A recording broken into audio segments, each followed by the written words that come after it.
C'est un sujet totalement passionnant. Comme le dernier.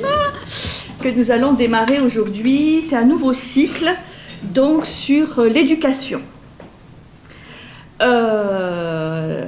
Avec 3 activités. Celle d'aujourd'hui, où je vais passer un bon moment à introduire le sujet de l'éducation nouvelle. On ne va pas rentrer tout de suite dans le vif du sujet avec Maria Montessori, mais je pense utile de resituer ce qu'on va voir plus profondément.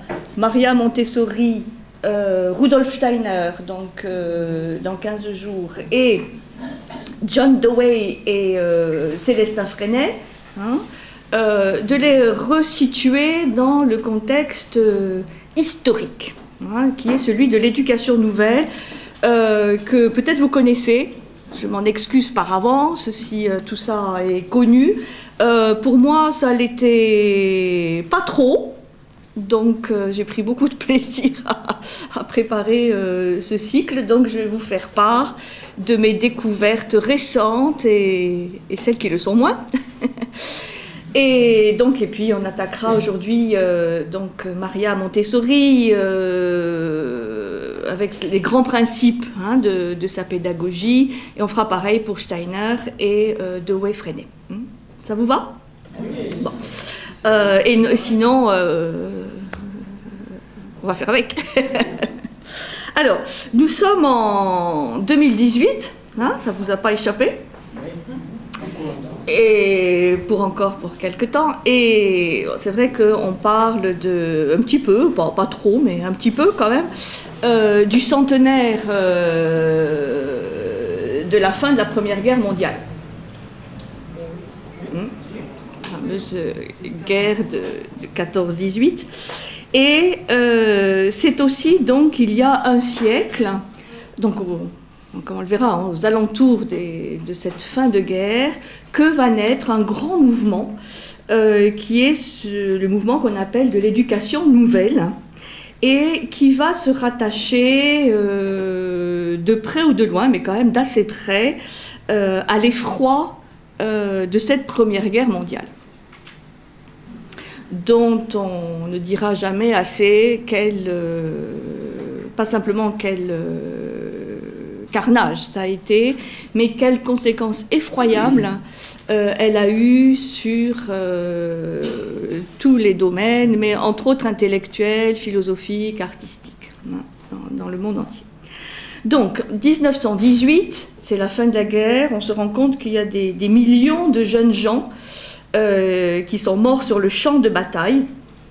Et donc, à travers l'Europe, il y a des philosophes, des enseignants, des médecins qui font un même constat, à savoir que l'école qui voulait préparer des citoyens éclairés, c'était le but de l'école, préparer des citoyens éclairés, les a juste préparés à une société d'obéissance, voire d'obéissance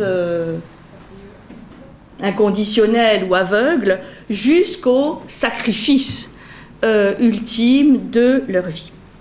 Et donc, il y a un constat unanime qui se fait auprès de tous ces intellectuels, mais aussi ces praticiens de l'éducation ou de la santé, qui est que assez de soumission, je résume, assez de soumission, il faut rompre avec la vieille école et ouvrir un nouveau territoire pour la nouvelle génération. Inventer une éducation nouvelle pour un enfant nouveau qui ne fera plus jamais la guerre. Voilà. Alors ça, c'est très intéressant, c'est pour ça que je le resitue dans ce contexte historique de fin de guerre, où les esprits sont très traumatisés. Et il y a ce rêve, ou on peut dire peut-être cette utopie, de refonder l'école, de refonder une éducation nouvelle pour un nouvel enfant qui, lui, ne ferait plus jamais la guerre. C'est très puissant. On a du mal à imaginer, peut-être aujourd'hui, à quel point c'était puissant, donc au début des années 1900.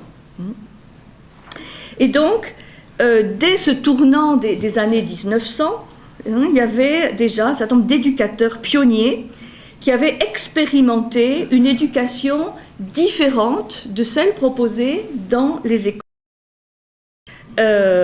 Et dans toute l'Europe, on voit des expériences pédagogiques se multiplier, soit dans le sein, comme on le verra, de l'éducation nouvelle, soit en marge de l'éducation nouvelle. Par exemple, en Espagne, on a l'école de Francisco Ferrer, qui est plutôt d'une tendance anarchisante, on va dire, qui va mettre en place un système qui promeut la mixité, parce que c'est quelque chose qui n'est pas acquis à l'époque, l'égalité sociale, l'autodiscipline, le refus des punitions et des examens.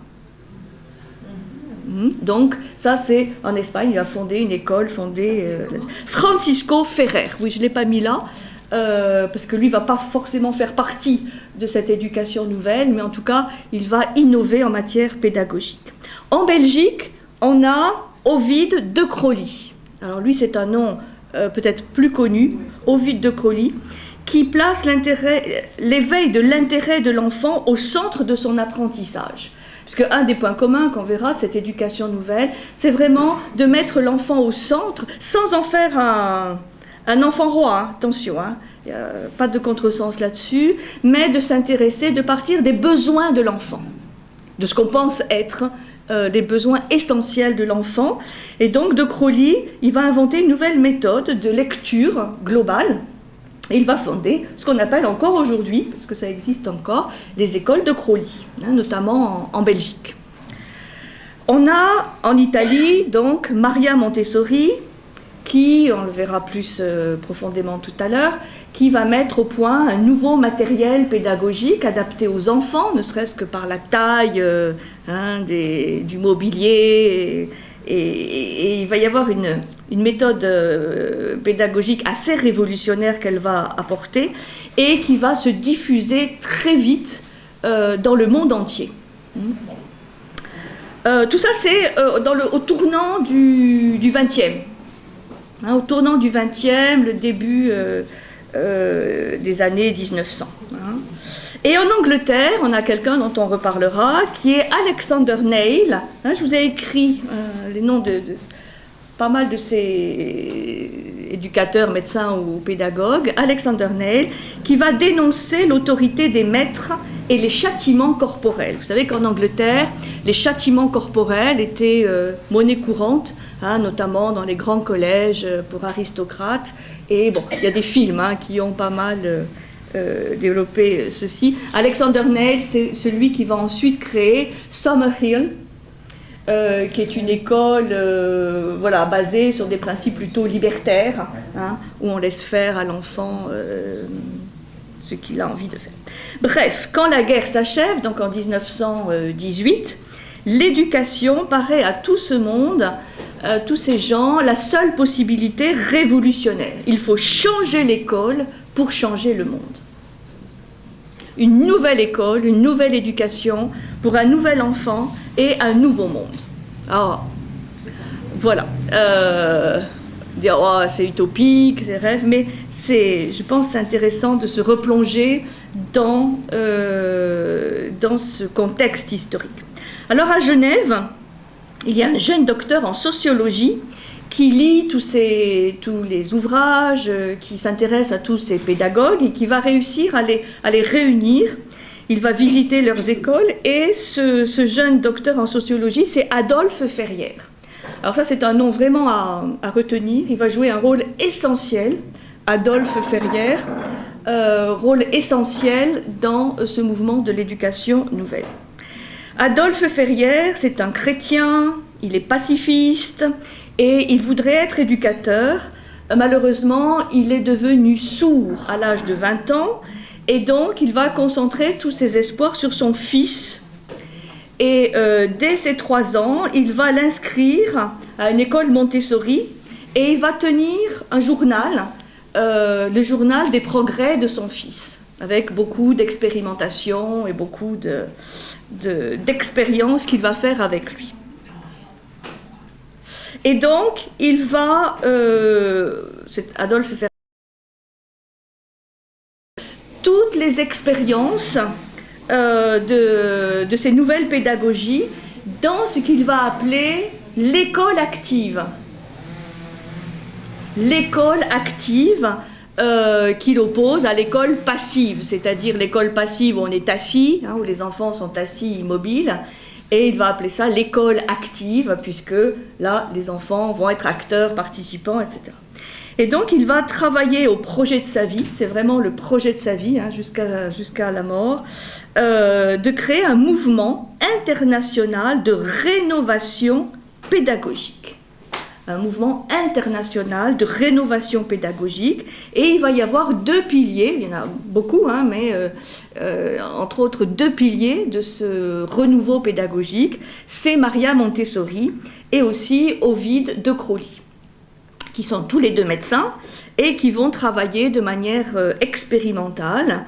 Et tous les deux vont trouver les fondamentaux de leur méthode, en fait, auprès d'enfants délaissés, qu'on appelle à l'époque les enfants débiles ou malades mentaux. Il n'y a pas encore la reconnaissance, le statut du handicap. Et donc, ces enfants sont vraiment totalement délaissés, livrés à eux-mêmes. Et avec ces enfants, de Crowley et Montessori vont pouvoir lancer une éducation, un apprentissage notamment progressif du langage, notamment à partir du corps. C'est-à-dire là on leur laisse carte blanche puisque personne ne s'occupe de ces enfants, et ils vont lancer donc une éducation qui se veut sérieuse, scientifique, qui non seulement pourrait s'adresser aux enfants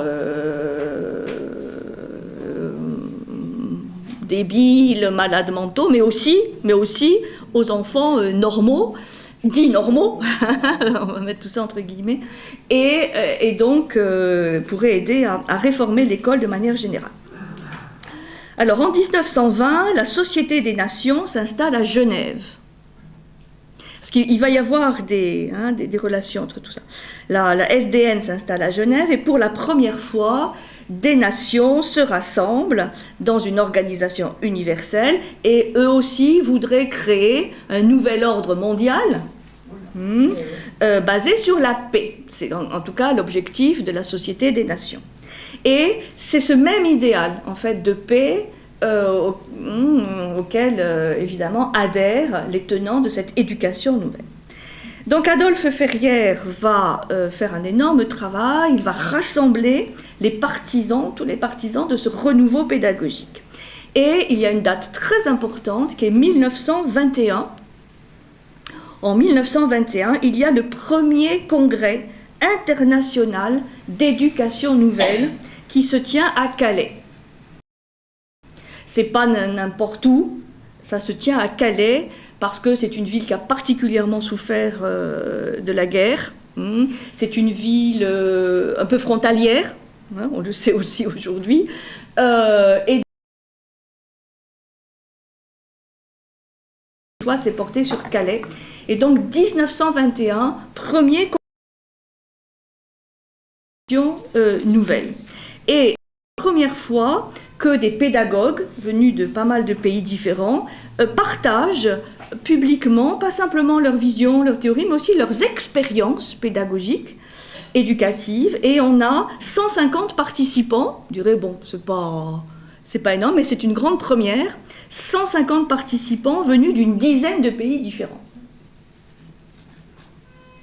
Des médecins, des instituteurs, des philosophes et de toutes obédiences. C'est ça qui est vraiment intéressant, parce que, comment vous dire, il y a une brèche qui s'ouvre à un moment. Parce que c'est comme les périodes sensibles de Maria Montessori. Là, c'est de cette guerre, et donc il y a comme un regroupement de toutes les bonnes volontés qui voudraient un avenir meilleur. Donc, on a des catholiques, des protestants, des socialistes, des spiritualistes, des théosophes, des francs-maçons, des féministes, enfin bon, toutes les obédiences religieuses, athées, politiques sont présentes, et ils sont tous pacifistes et aussi unis contre l'école traditionnelle. C'est aussi ce qui fait le ciment de leurs revendications, c'est de vouloir changer cette école traditionnelle. Alors il y en a un qui le dit de manière très radicale, c'est Alexander Neil, justement. Déjà, on voit en germe ce qu'il va mettre en place. Il écrit « L'enfant aime la nature.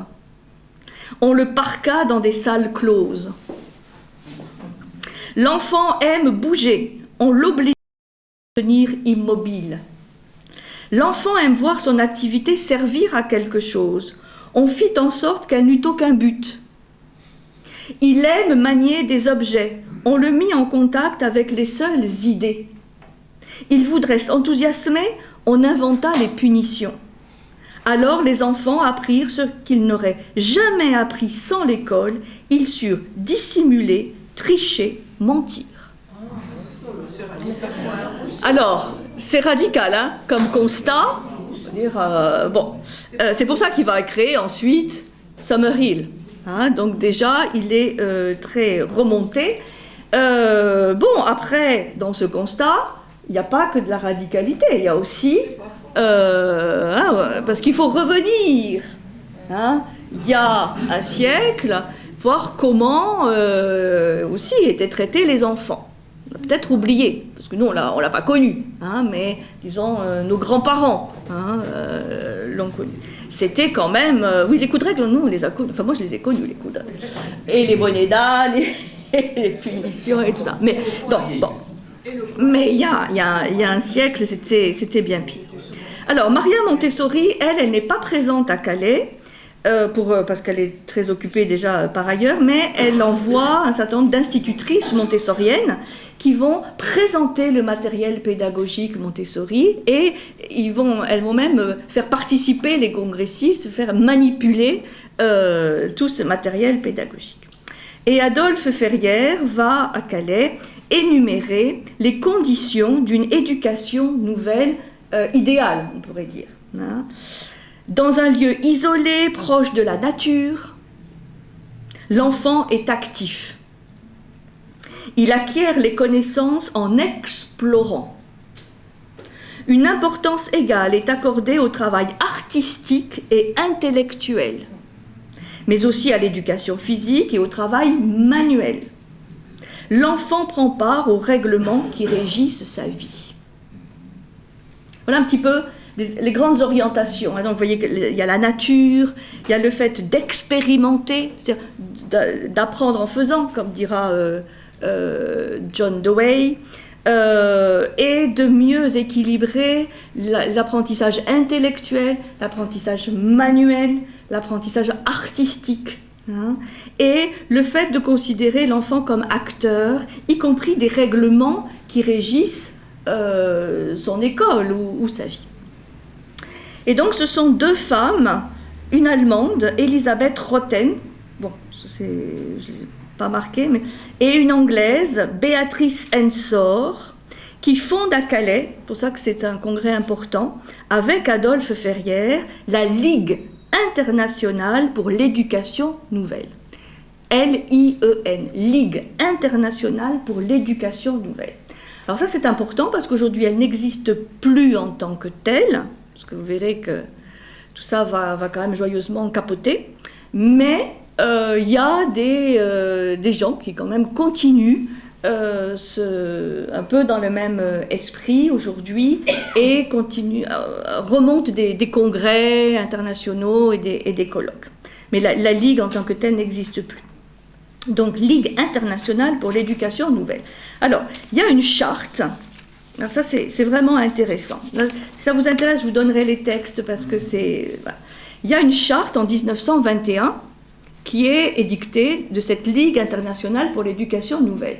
Et c'est passionnant. Je vous en lis que quelques points, mais il y en a beaucoup plus. Le but essentiel de toute éducation, c'est le premier point, est de préparer l'enfant à vouloir et à réaliser dans sa vie la suprématie de l'esprit. Elle doit donc, quel que soit par ailleurs le point de vue auquel se place l'éducateur, viser à conserver et à accroître chez l'enfant l'énergie spirituelle. Donc ça, c'est vraiment à bien garder en mémoire. C'est pas religieux, hein, attention. Hein. Ils emploient bien le terme de l'esprit et l'énergie spirituelle. Elle doit respecter l'individualité de l'enfant. Cette individualité ne peut se développer que par une discipline conduisant à la libération des puissances spirituelles qui sont en lui. Deuxième point, et renfonce le clou sur libérer les puissances spirituelles qui sont en lui. Les études et d'une façon générale l'apprentissage de la vie doivent donner libre cours aux intérêts innés de l'enfant, c'est-à-dire ceux qui s'éveillent spontanément chez lui et qui trouvent leur expression dans les activités variées d'ordre manuel, intellectuel, esthétique, social et autres. La compétition égoïste doit disparaître de l'éducation et être remplacée par la coopération qui enseigne à l'enfant à mettre son individualité au service de la collectivité. L'éducation nouvelle prépare chez l'enfant non seulement le futur citoyen capable de remplir ses devoirs envers ses proches, sa nation et l'humanité dans son ensemble, mais aussi l'être humain conscient de sa dignité d'homme. Bon. Voilà quelques points de la charte de 1921 de la Ligue internationale pour l'éducation nouvelle. Donc, respect de l'enfant dans sa dignité, basé, et ça c'est Maria Montessori va beaucoup le développer, que la nature de l'enfant, la nature infantile est différente de la nature de l'adulte. Et que l'adulte ne peut pas projeter sur l'enfant sa propre manière de fonctionner, parce que là, il fait de grosses erreurs. Bon, je vous l'ai lu parce que, après, en 1932, donc 11 ans seulement plus tard, il va y avoir une autre charte qui va remplacer celle-ci. Et elle sera très différente. Mais je garde le suspense. Donc, vous voyez, il y a un véritable enthousiasme sur le sujet et là, il y a une explosion d'expériences nouvelles. De nombreuses écoles voient le jour. Par exemple, John Dewey fonde l'école laboratoire de l'université de Chicago avec cette formule qui a fait Flores depuis « learning by doing », c'est-à-dire on apprend en faisant. C'est très à la mode.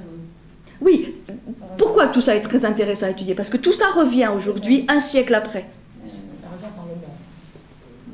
Un siècle après. C'est ça, il y a vraiment des cycles. Bon, mais ça revient différemment. Donc John Dewey, Learning by Doing. Là, à Rome, Maria Montessori crée la Casa dei Bambini, la maison des enfants, sur laquelle je reviendrai tout à l'heure. L'école d'Ovide Decroly à Bruxelles, c'est l'école de l'Ermitage, donc là aussi une nouvelle expérience, et l'école de Summerhill par Alexander Nell qu'il va fonder lui en 1921. Donc vous voyez, il revient de Calais et il crée son école. Et c'est Annie Besant qui dirige à l'époque la Société théosophique internationale qui va fournir à la Ligue donc à la LIN, la Ligue de l'éducation nouvelle, tout son réseau mondial et une grande partie de son financement. Il faut savoir, donc dans cette ligue, beaucoup de participants sont des théosophes, dont le fameux Rudolf Steiner, qui va faire partie de la Société théosophique avant de fonder son nouveau courant, l'anthroposophie. Il y a une revue. Donc, je vous explique tout ça parce que tout ça, il y a plein de matériel sur Internet, vraiment fort intéressant. Il y a une revue qui sort, qui s'appelle Pour l'ère nouvelle, et qui va être une sorte de couronnement du congrès de Calais, et c'est Adolphe Ferrière qui naturellement signe le premier éditorial. 1922, les fascistes italiens marchent sur Rome. Et Mussolini, que moi j'avais oublié ce point, est instituteur de formation. Et il veut faire de l'éducation le fer de lance de son régime. Et du coup, il s'intéresse à la pédagogie Montessori. Et elle qui a travaillé jusque-là sans aucun soutien public, eh bien, Mussolini va subventionner ces jardins d'enfants et la formation de ces institutrices. Il voit là un moyen de récupérer. Il y a toute une instrumentalisation, mais ça c'est bien gardé en mémoire parce que c'est pas un fait isolé. Bon. Alexander Neil, lui, il fait une psychanalyse freudienne, donc il est très influencé par Freud. Il va créer son école en Angleterre, donc Summerhill, où l'enfant doit se libérer de toute castration moralisatrice. Donc on donne à l'enfant dans son école une liberté absolue de travailler, de jouer. Enfin, l'enfant fait vraiment ce qu'il veut. Et Neil va commencer à s'opposer. Donc c'est là où on commence déjà à voir des oppositions, va s'opposer à Maria Montessori à cause de ses croyances religieuses, puisque Maria Montessori est chrétienne, elle est catholique, assez fervente, et ça va aussi quand même imprégner ses méthodes pédagogiques. Neil, lui, veut libérer l'enfant de toute croyance ou obligation. Le deuxième congrès de la Ligue, je vous fais un peu l'historique, mais parce qu'il y a vraiment, je pense, des éléments intéressants. Le deuxième congrès de la Ligue a lieu à Montreux, donc en Suisse, en 1923, et par exemple, on y voit la présence de Jung, qui vient de rompre avec Freud, et qui est présent parce que lui, ce qui l'intéresse, c'est de voir comment on peut libérer l'énergie créatrice de l'enfant, dans la perspective de sa vision d'individuation. Et c'est à Montreux qu'il y a un jeune instituteur français qui fait son apparition, qui est Célestin Freinet, le fameux Célestin Freinet. L'école active de Ferrières est son livre de chevet et il enseigne alors à l'école publique. Il est instituteur à l'école publique, ce qu'on appelle à l'époque l'école publique. Il est blessé au poumon pendant la guerre, donc il ne peut plus faire sa classe depuis l'estrade, il ne peut plus parler fort, et il va donc emmener les enfants dans la nature, leur faire des promenades, et surtout leur proposer des activités manuelles, cultiver la terre, faire de la forge, construire des bâtiments, enfin tout ce qui est manuel et ce qui est utile aussi pour l'enfant, mais aussi pour le village où il est installé. Célestin Freinet, c'est le fameux Célestin Freinet, on en reparlera plus avant parce que son parcours est vraiment intéressant. Et donc surtout, ce qui le rend célèbre, encore aujourd'hui, c'est qu'il met en place un matériel d'imprimerie adapté aux enfants, mais avec exactement les lettres de plomb qu'on utilisait autrefois dans les casses d'imprimerie. Et il leur fait écrire des textes et il les fait imprimer eux-mêmes, les textes, et il leur fait ainsi retrouver le goût de la lecture. C'est pas quelque chose comme ça qui vient d'en haut, qui vient du ciel, mais ils écrivent les textes, ils les impriment, ils se les partagent, voilà. Et l'imprimerie à l'école va donner vraiment une valeur essentielle au texte de l'enfant. C'est l'outil de sa liberté pour Freinet. Il invente aussi des échanges de films entre les écoles où les enfants sont filmés. Ça, il y a des archives au bord de la mer, toujours dans la nature. Et l'année suivante, donc en 1924, là c'est vraiment une date importante puisque Freinet se rend en Union soviétique. Puisqu'en Union soviétique, il y a eu 1917. Et il va visiter en Union soviétique un certain nombre de classes laboratoires qui ont été fondées par qui ? Par la femme de Lénine. Une femme tout à fait trempée, on va dire, extrêmement militante, et qui forme des instituteurs aussi militants qu'elle pour diffuser l'éducation nouvelle, mais dans une perspective politique nouvelle, c'est-à-dire l'éducation est là pour libérer les plus pauvres de l'emprise bourgeoise. C'est un moyen l'éducation et l'école, d'émanciper les enfants du peuple. Donc là, ça c'est vraiment un tournant, en tout cas personnel pour Freinet, essentiel, c'est-à-dire l'éducation. Là, c'est plus tellement la paix, c'est l'émancipation politique de l'enfant, qui seront évidemment les adultes de demain. Et donc, les membres de la Ligue vont commencer dans toute l'Europe à s'interroger et à se poser cette question: l'éducation nouvelle est-elle réservée à une élite, les enfants de la bourgeoisie, grosso modo, ou bien s'adresse-t-elle aussi aux enfants du peuple, puisque cette expérience de l'Union soviétique, rapportée par Freinet, va quand même poser question. Et donc, très vite, dès 1923-24, la Ligue, les membres de la Ligue vont se poser cette question politique qui va commencer à aller hanter et qui va commencer à fracturer le bel élan des débuts. Vous voyez que ça n'aura pas duré très très longtemps, et là commencent à se faire jour des oppositions assez virulentes. Par exemple, Freinet s'oppose carrément au travail de la Ligue, donc il va sortir de la Ligue. Il dit: nous voyons l'action historique de cette Ligue parfaire l'éducation bourgeoise. En développant la connaissance de l'enfant, nous la croyons impuissante à faire plus. Donc, il va reprocher à la Ligue, à ses membres, d'être des bourgeois, quoi, et de ne s'intéresser qu'à l'élite et de délaisser les enfants du peuple.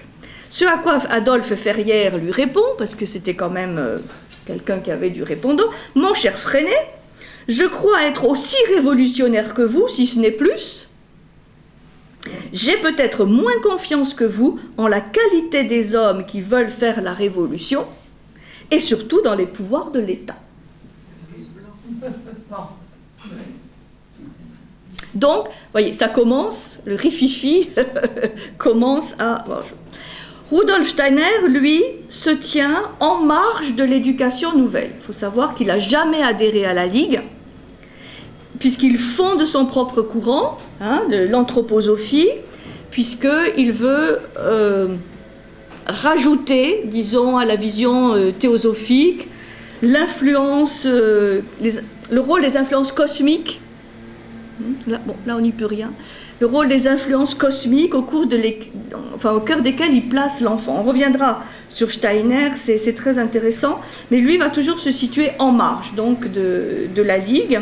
Et il y a de nombreuses écoles, Steiner-Waldorf, on les appelle Steiner-Waldorf, du nom d'une usine de cigarettes auquel Steiner avait fait des conférences aux ouvriers de l'usine, donc ça a pris le nom, Steiner-Waldorf, et beaucoup d'écoles sont créées en Suisse et en Allemagne.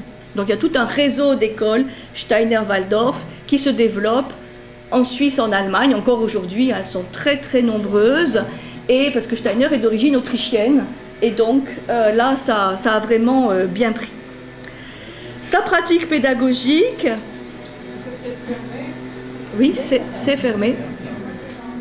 Alors, sa pratique pédagogique intègre de nombreuses méthodes des écoles actives. Il se situe en marge de la Ligue, mais il va quand même beaucoup s'inspirer de méthodes des membres de la Ligue, mais surtout il veut rester en dehors des préoccupations politiques internationalistes des pédagogues de la Ligue.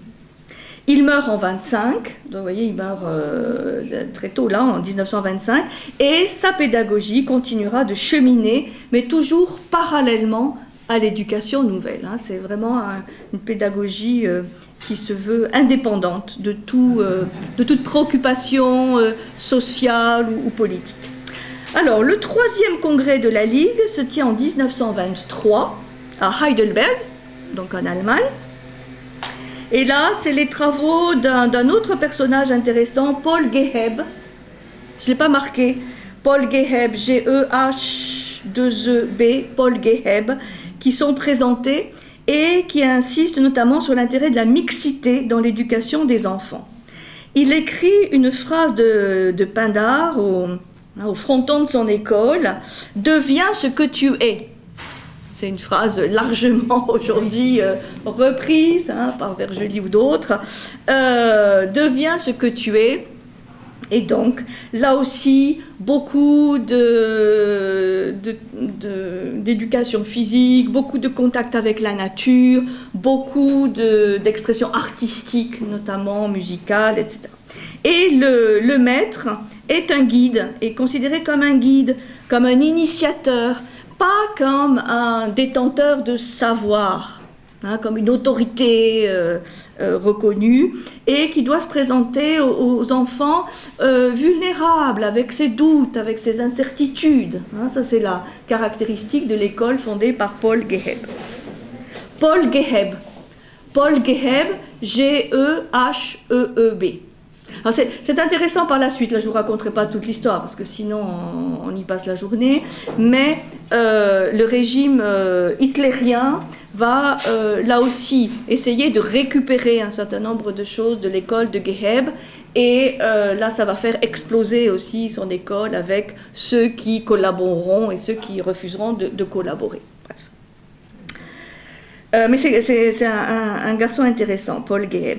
Alors, ça ne touche pas simplement l'Europe. Par exemple, au milieu des années 20, en Pologne, il y a une république des enfants qui est mise en place par un certain Janusz Korczak. Alors, Janusz Korczak, il est intéressant aussi parce que beaucoup plus tard, on va le trouver dans le ghetto de Varsovie. Et il va essayer de sauver plein d'enfants juifs. Et il ne pourra pas. Et on va lui demander, lui, de rester et d'envoyer les enfants juifs dans les camps. Et il refusera, il partira avec eux. Et ils seront tous exterminés. Donc l'expérience de Janusz Korczak, elle est vraiment terrible. Mais il témoigne d'un amour pour les enfants absolument fantastique. Enfin, c'est vraiment une expérience, la République des enfants. En 1926, à Locarno, donc là, au milieu des années 20. Dans la troisième ligue. 23, oui. Le troisième congrès, 23. En 1926, en Suisse, à Locarno, il y a une réunion de la SDN, la Société des Nations, et Maria Montessori va prononcer un discours pacifiste. Alors là, ça fait partie de quelque chose qui n'est pas très connu, dont je reparlerai tout à l'heure, un ensemble de conférences que Maria Montessori a prononcées sur le problème de la paix. Elle était invitée partout pour s'exprimer sur le sujet et comment, c'est vraiment intéressant, comment elle voit la problématique de la paix et de la guerre et comment préparer dans l'éducation les enfants à établir une paix durable. Et elle voit dans la relation, ça, j'y reviendrai tout à l'heure, mais elle voit dans la relation enfant-adulte le germe de ce qui pourra peut-être un jour être une paix durable entre les nations. Puisqu'elle considère que les parents et les enfants sont en guerre et que tant qu'on ne résout pas ce problème, il ne peut pas y avoir de véritable paix entre les peuples. C'est vraiment intéressant. J'y reviendrai. Alors en 1927, vous voyez, ce n'est pas toutes les années, c'est aussi à Locarno que se tient le 4e congrès de la Ligue. 1200 éducateurs de tous les pays, 42 pays y participent. Donc vous voyez, c'est vraiment international. Et ce n'est pas simplement que l'Europe, il y a beaucoup d'Indiens, il y a des pays aussi de l'Est, de l'Amérique aussi. Et ils travaillent sur le rapport entre liberté et éducation. Et là, l'éducation nouvelle est encore à un tournant, puisque il y a des tensions nationalistes, sociales, religieuses qui montent en Europe. On est en 27, donc à la veille de la grande crise. Et la Ligue ne veut pas prendre position. Elle veut essayer de rester neutre par rapport à tous ces bruits de bottes qu'on commence à entendre. Et Freinet le dit. Le mensonge sur lequel est bâtie la Ligue vient de la neutralité politique et religieuse. Si un jour, malheureusement prochain, une guerre se déclenche, avant que l'éducation nouvelle ait réalisé la rénovation intérieure des individus, que fera alors la Ligue ? Donc la Ligue, là, elle est face à vraiment un dilemme. Faut-il prendre position ? Que faut-il ? En 1929, le congrès se tient au Danemark, à Elseneur, la ville d'Hamlet, hein, Elseneur. Et il n'y a jamais eu autant de participants, de pays représentés pour défendre l'éducation nouvelle. Donc, vous voyez, la Ligue vraiment continue d'avoir une belle dynamique. Et arrive la fameuse année 1932. Qu'est-ce qui se passe en 1932 ? Ovide de Crowley, qui est l'un des pionniers et des piliers de la Ligue, meurt. Donc c'est une période qui se termine, c'est le temps des pionniers qui se termine, celui d'une recherche quand même relativement désintéressée, hein, pour retrouver une nouvelle harmonie dans l'éducation de l'enfant et une nouvelle harmonie, une nouvelle paix entre les peuples. Donc c'est une période de 10 ans, hein, vous voyez, depuis Calais, 21, 32, 10, 11 ans, une période qui se termine. Et en août 32, donc, le congrès de la Ligue se passe à Nice. Et il y a plein d'archives sur ce congrès, Nice. C'est un congrès décisif, c'est un tournant, puisqu'il y a deux tendances qui s'affrontent. Là, c'est clair et net. Il y a les uns qui fondent leur enseignement sur l'épanouissement personnel de l'enfant et la culture de l'individu, et qui restent rattachés à des racines spirituelles et ou religieuses. Et il y a l'autre tendance où on s'intéresse avant tout à l'éducation de l'enfant dans la société, par la société, pour la société. C'est-à-dire avec une coloration politique, sociale et d'émancipation de l'individu clairement affirmée. Et dans la situation fragile, on est en 32, donc on ressent encore les effets de la crise de 29. Qu'est-ce qui se passe ? C'est le courant marxiste de la Ligue qui sort vainqueur du débat. Donc on peut dire Célestin Freinet, hein, de l'époque, a remporté cette opposition, et Adolphe Ferrière est écarté de la direction de la Ligue. Donc vous voyez, c'est une année où de Crowley meurt et Adolphe Ferrière est écarté. C'est-à-dire, vraiment, les pionniers de cette Ligue n'existent plus. C'est le courant, on va dire, marxiste, c'est-à-dire social, politique, qui sort vainqueur.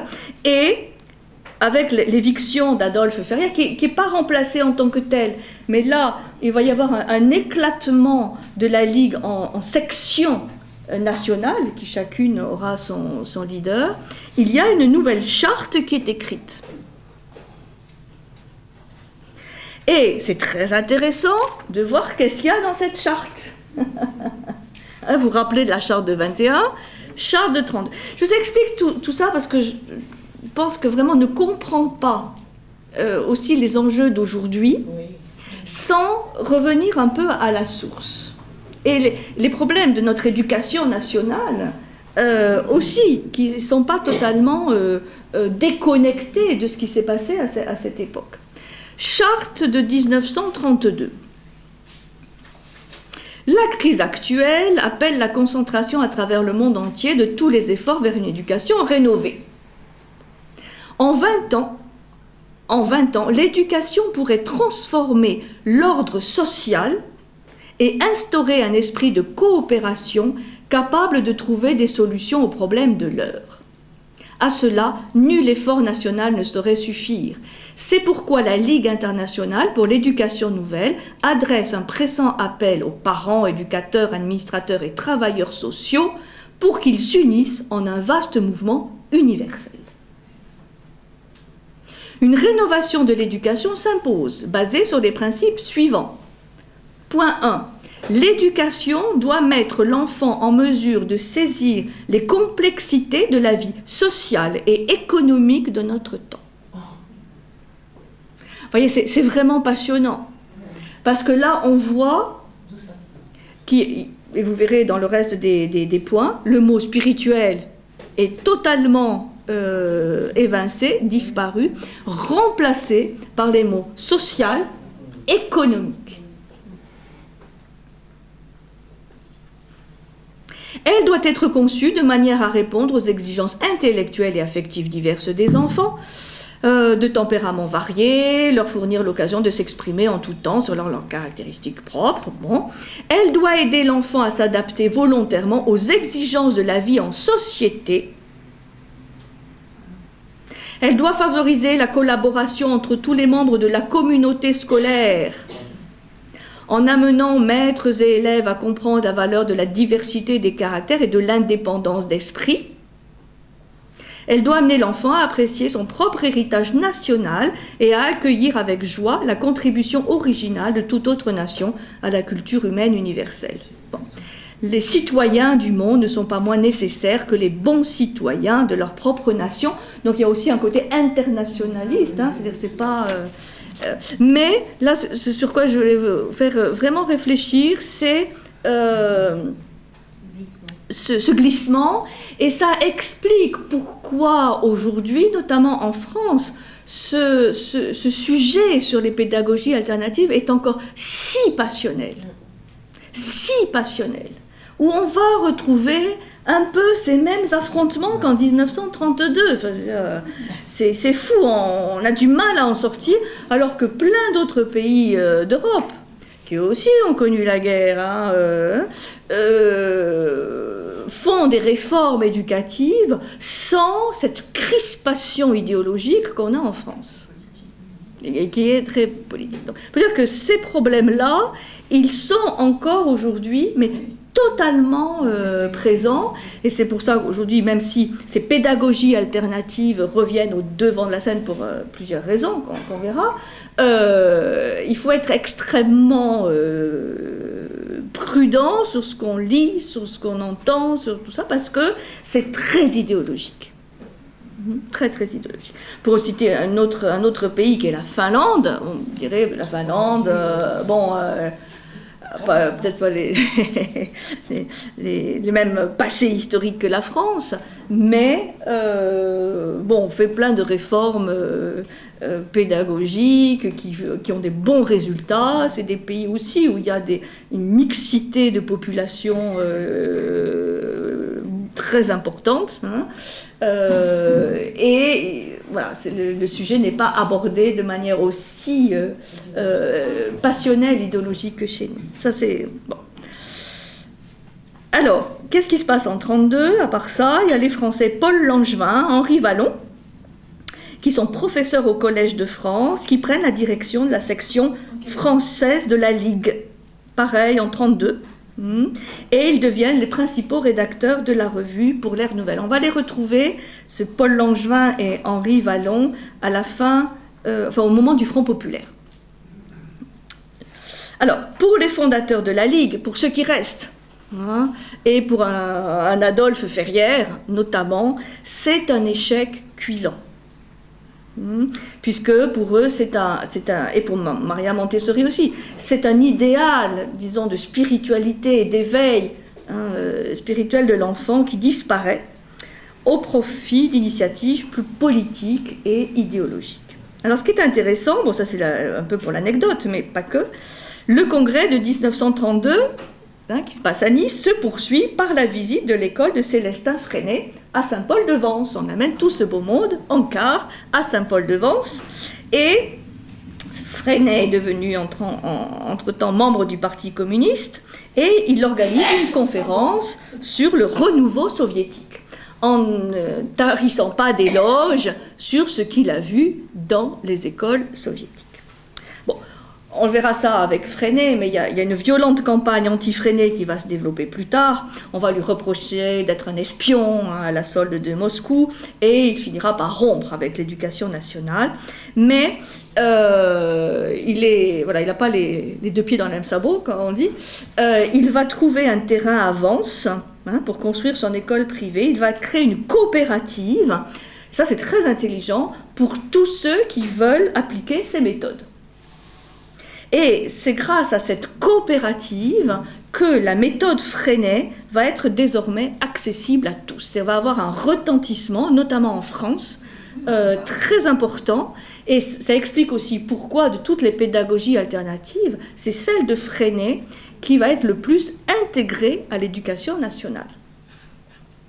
Pas tout, mais certains principes de Freinet vont être intégrés. Alors, le monde est de plus en plus divisé entre communistes et nationalistes, et à Rome, en 1934, il y a un congrès Montessori qui se tient à Rome, où Ferrière vient d'y assister avant de se réfugier définitivement en Suisse, et c'est alors que Maria Montessori rompt définitivement avec le régime de Mussolini, puisque elle refuse d'imposer l'uniforme fasciste aux enfants de ses écoles. Ça a été, tant que c'était que des subventions, bon au début, ok, mais là, après, elle a senti l'instrumentalisation, l'intérêt qu'elle représentait pour le régime de Mussolini, et là, elle refuse de faire porter l'uniforme fasciste, et donc là, elle rompt évidemment avec le régime, et elle est chassée d'Italie, persona non grata, et donc elle se réfugie en Espagne, et puis elle ira de nombreuses années en Inde, et notamment elle séjournera à Adyar, là où il y a le siège de la Société théosophique, et il y a de très très nombreux échanges pédagogiques, éducatifs entre les théosophes d'Adyar et les montessoriens. Et elle ne reviendra en Italie qu'après la guerre. Les premiers autodafés dans l'Allemagne nazie verront ses œuvres et ses portraits brûlés. C'est-à-dire que la première réaction du régime nazi, c'est donc de considérer toutes ces pédagogies de l'éducation nouvelle comme signe de la décadence et de la dégénérescence de l'Europe. Donc c'est une opposition radicale, jusqu'à ce qu'ils comprennent qu'il y avait peut-être des choses à récupérer. Donc Maria Montessori, autodafé, là il y a... Mais, je disais, par rapport à Paul Geeb et son école, il va y avoir une tentative de récupérer un certain nombre de choses, et notamment après, dans le mouvement des jeunesses hitlériennes, on va pouvoir trouver des éléments, récupérer, notamment le contact avec la nature, ou le sport, c'est-à-dire la compétition artistique, voire les Jeux olympiques de 1936. Donc là, c'est intéressant comme réflexion, voir que tous ces régimes totalitaires de l'époque voient dans l'école, dans l'éducation, des éléments vraiment intéressants pour asseoir leur propre légitimité et leur propre conviction, de récupérer, d'instrumentaliser. Et ça, ça n'a pas forcément disparu. C'est un sujet éminemment politique, l'éducation. Parce qu'on forme les générations qui auront le pouvoir. Donc, c'est un sujet très, très délicat.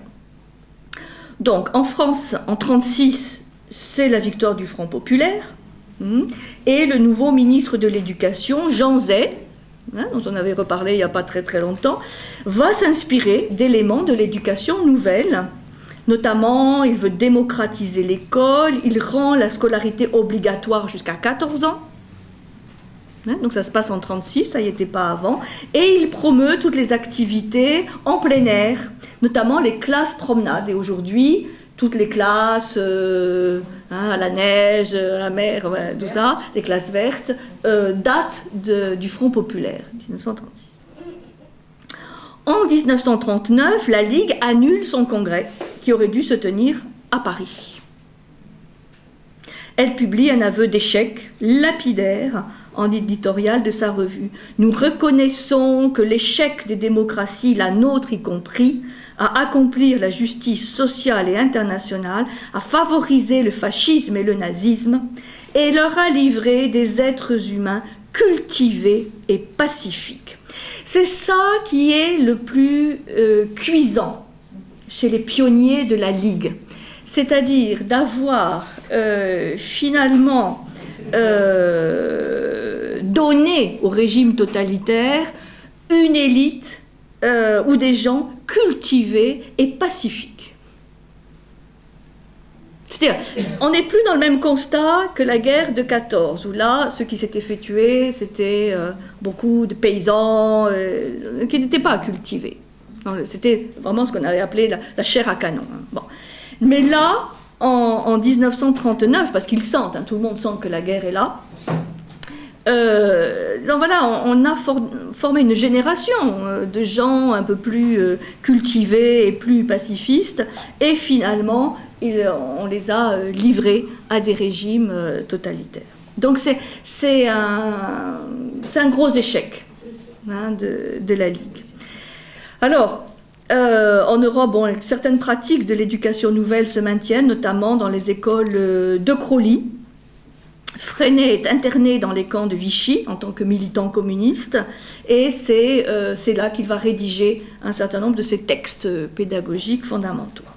Alors, dans la clandestinité, la résistance élabore pour la France libre une nouvelle révolution par la loi, et à la Libération, donc en 1945, les derniers acteurs de la Ligue, Paul Langevin et Henri Vallon, ceux qui avaient été nommés en 1932 directeur de la section française, se voit commander par le gouvernement du général de Gaulle une grande réforme éducative, porteuse des expériences et des espoirs des militants de l'éducation nouvelle.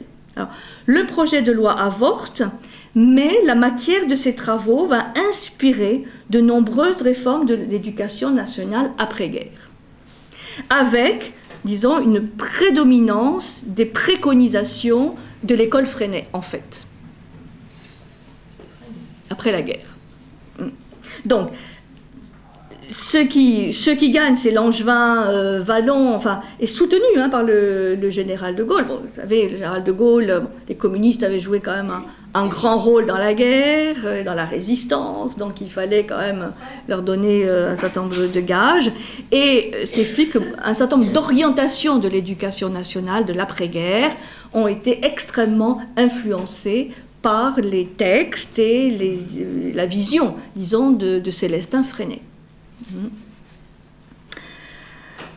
Et c'est pour ça, comme je disais tout à l'heure, qu'il y a des collèges Freinet, et il y a beaucoup de méthodes Freinet qui ont été intégrées dans les collèges de l'éducation nationale. Alors, aujourd'hui, c'est plus l'imprimerie, mais c'est toujours le fait d'écrire des textes, de les imprimer sur ordinateur, de diffuser, et de voir l'école comme un outil d'émancipation populaire.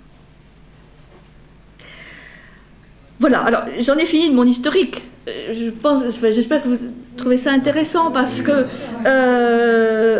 aujourd'hui, ces pédagogies alternatives connaissent un regain d'intérêt, de réflexion, souvent motivés par des échecs aussi connus dans le domaine de l'éducation, le constat de l'illettrisme, d'un ascenseur social en panne, alors qu'il fut une époque où l'instituteur avait un rôle essentiel dans cet ascenseur social.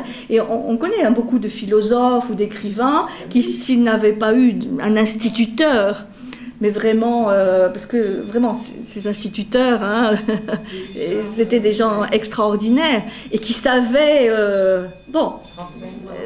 pas simplement les futurs écrivains ou philosophes, mais qui aimaient les enfants. Bon, donc un ascenseur social en panne, beaucoup de violence, bon ça je vous fais pas un dessin.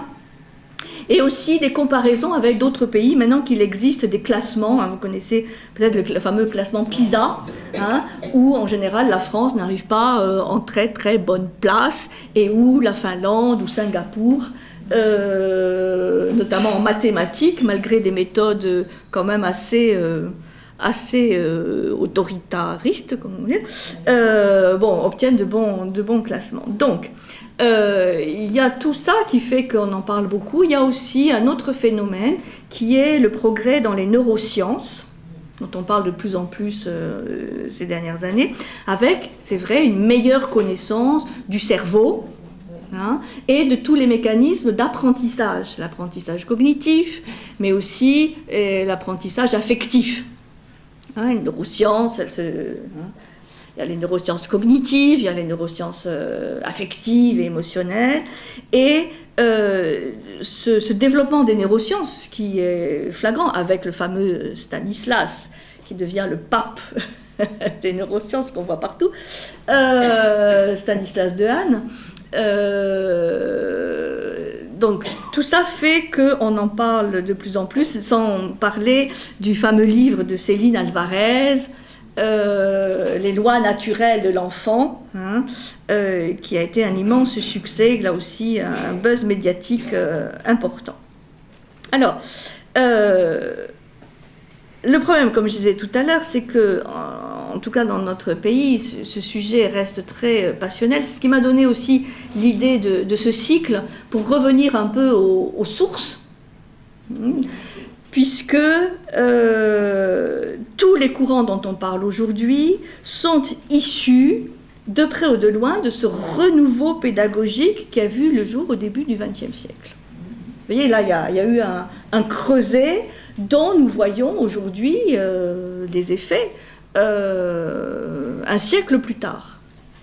Mais tous, en marge ou à l'intérieur de la Ligue, sont issus de ce courant. Donc, je trouve important de voir l'historique de ce courant. On voit aussi comment ces innovations pédagogiques ont essayé d'être récupérées par les régimes politiques donc totalitaires de l'époque, que ce soit le nazisme ou le fascisme, mais aujourd'hui on n'est pas à l'abri d'une récupération politique, plus de cela. Pas forcément en France, mais dans d'autres pays.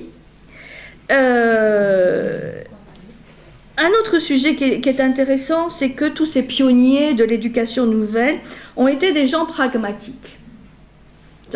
Ils écrivent dans les revues, ils enseignent, mais ils expérimentent beaucoup. Et donc, tous ont cette idée, bon, voilà, nous, on n'est pas, c'est pas un dogme, c'est pas quelque chose de coulé dans le bronze, nos successeurs le feront évoluer. Donc ça, c'est très bien. C'est pas des dogmatiques, en général. Mais le fait de dire, bon, voilà, c'est des principes dont devront s'inspirer nos successeurs, mais nos successeurs devront prolonger. Alors, c'est intéressant, c'est positif, mais le revers de la médaille, c'est que, et c'est un peu ce à quoi on assiste aujourd'hui, c'est que, après, à vouloir prolonger, et notamment avec les neurosciences, on finit par tellement prolonger et en fait amalgamer les nouvelles découvertes des neurosciences, par exemple, et les principes de ces pionniers, qu'on ne sait plus exactement qui a dit quoi. Et donc, quand on lit un certain nombre d'ouvrages aujourd'hui qui font référence à Montessori, à Steiner, à Freinet, à Dewey, etc., on ne sait plus très bien qu'est-ce qui est de Montessori, Freinet, Dewey, et qu'est-ce qui est de l'auteur en question. Avec la meilleure bonne foi du monde, en disant, bon voilà, nous on s'inspire d'eux, et c'est un peu le cas de l'expérience de Céline Alvarez. Elle dit, bon bah voilà, moi c'est pas du Montessori pur et dur que je fais, je prolonge la pédagogie Montessori à Gennevilliers pendant 3 ans, bon, très bien. Mais quand on lit son bouquin, c'est très intéressant, mais on perd de vue les enseignements sources. C'est normal. Mais comme aujourd'hui, les neurosciences, c'est un peu la tarte à la crème de beaucoup de revues, de bouquins qui sortent, etc., ça me semble d'autant plus important de revenir à la source. Pas pour dire, voilà, Montessori c'est ça, ou Dewey c'est ça, ou Freinet c'est ça et seulement ça, mais de voir qu'est-ce qui est intéressant. Parce que moi je ne suis pas pour dire une pédagogie est meilleure que l'autre. Dire Montessori c'est génial, Freinet c'est super, ça éclipse tout le reste. Non, il y a des choses intéressantes à prendre chez tous. Alors, on n'en est pas là aujourd'hui en France, où chacun se fait le parangon d'une telle école et critique les autres. Mais je pense que si, en tant qu'apprenti philosophe, on a quelque chose à apporter, revenons aux sources. Qu'est-ce qu'elle disait, Maria Montessori? Qu'est-ce qu'elle écrivait? Parce qu'elle a beaucoup écrit, elle a beaucoup parlé. Steiner, il a fait plein de conférences. Freinet, pareil, il a beaucoup écrit. Qu'est-ce qu'ils disaient, ces gens? Pour, bien sûr, le vivre aujourd'hui, mais pour éviter un certain nombre de déviances où finalement, par exemple, je pense à Montessori, dont on parle beaucoup, on finit par justifier la pédagogie Montessori parce qu'on sait du cerveau. aujourd'hui. Et ce qu'elle va expliquer, Maria, sur les périodes sensibles, par exemple, de l'enfant, bon, il y a des choses qui sont confortées, confirmées, et d'autres non. Et c'est pas un problème, c'est pas parce que les neurosciences vont pas confirmer exactement ce qu'elle disait que c'est à mettre à la poubelle. Ou par exemple, aujourd'hui dans les écoles Montessori, on ne parle plus, on occulte par exemple ce qu'elle a écrit sur Dieu. C'est occulté. Et c'est pour ça que certains tenants Montessori vont taper un bras raccourci sur, par exemple, les écoles Steiner, parce que Steiner, c'est du spirituel. Et que Montessori, non. Ça, c'est vraiment faux. C'est vraiment faux. Parce que Maria Montessori, elle était chrétienne, elle était catholique, et elle a même mis en place des messes pour enfants, du matériel rituel et liturgique pour les enfants, et il y a quand même plein d'écrits où elle parle de Dieu et du Christ et tout ça. Donc, je voudrais vous mettre en garde sur le fait qu'on entend, on écrit, on lit beaucoup de choses qui sont des contresens sur vraiment la vision de ces pionniers. C'est toujours le risque. Et comme ils ont eu des parcours quand même assez mouvementés, enfin je pense surtout à Freinet, même à Montessori aussi, quand même, exil, chassé de son pays, tentative de récupération, c'est pas des vies simples. Et Steiner non plus, hein, scission de la société théosophique, fonder un nouveau courant, c'est pas des vies simples. Donc leur vision, elle est empreinte de cela. Et donc, ne les voyons pas comme des dogmatiques, mais ne les voyons pas comme des gens dont on peut faire aussi un peu de tout et n'importe quoi avec leur vision. Ils avaient des idées très précises et qui ne sont pas les mêmes. C'est vraiment intéressant. Un seul exemple, puis on va faire la pause. Chez Montessori, on apprend à lire et à écrire très jeune.